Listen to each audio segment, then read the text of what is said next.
We have the center for our flower built, and now we're going to start turning our flowers around the other way and alternating them between facing outward and facing inward.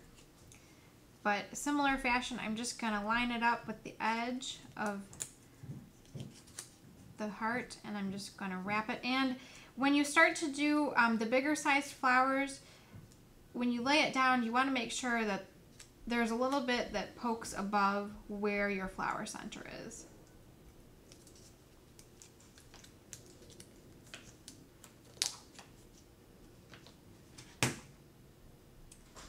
And just like we did with the center, we're just going to continue in that similar fashion. We're going to wrap the tape around.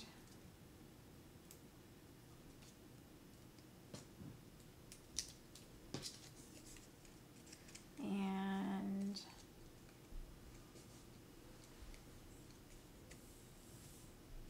wrap the heart around.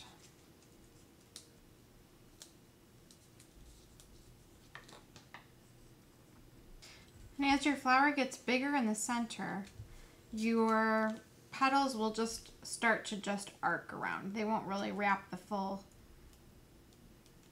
circumference.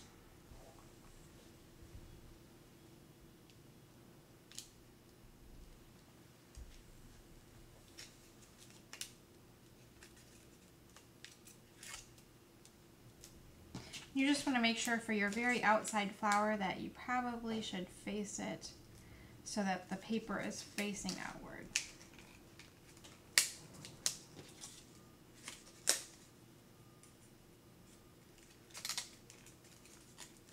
Okay, so we've created our flower, and now it's time to start bending and inking and doing all that fun kind of stuff.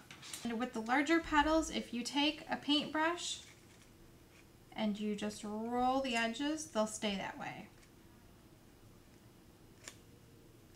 So I'm just going to continue to work my way around the flower and roll those petals out. And if you come to a point where maybe the petal isn't that long, you can always use a smaller brush. And then you can start to bend your petals down and open up the flower a little bit.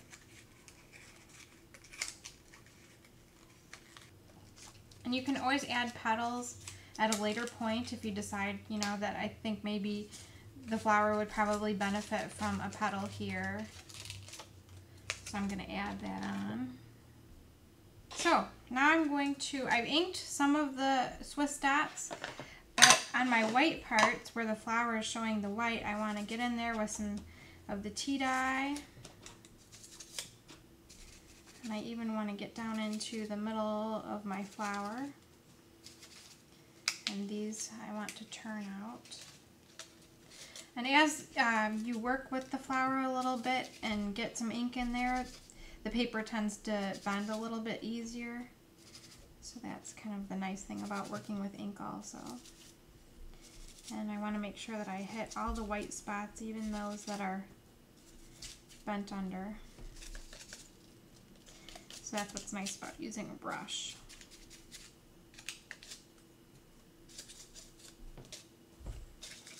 You can also ink your petals before you start assembling your flower.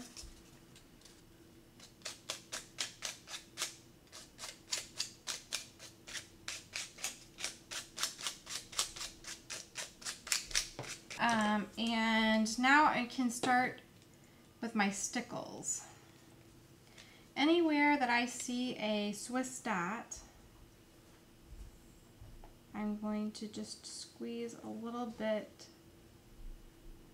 of the stickle onto that.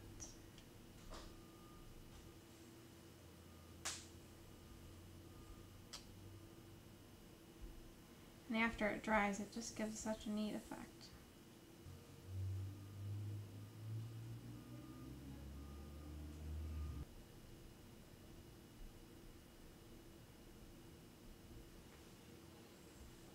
We are done making this flower. You would make all the flowers for the pin-on corsage in a similar fashion, depending on just varying sizes. and that's up to you. But next I will show you how to make the smaller flower for the wrist corsage.